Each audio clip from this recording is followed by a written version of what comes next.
Welcome to Solvetic, your channel to always learn technology easily. Below in the description, you will find useful links we used in this video.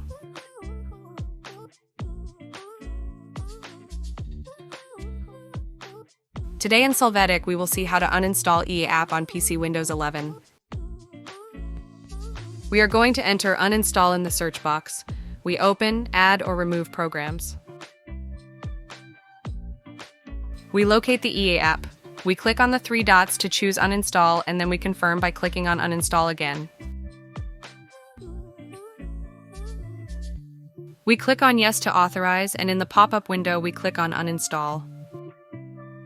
We wait for the uninstallation to complete.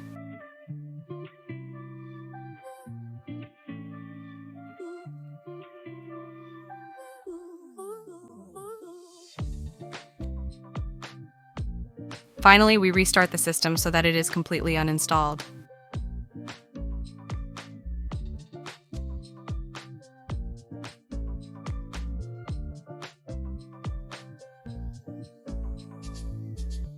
Hey, remember to subscribe Solvetic channel.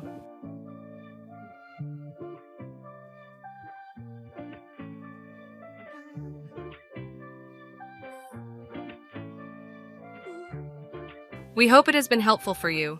Here are links to watch more videos of your interest and subscribe to the Solvetic channel. Thank you.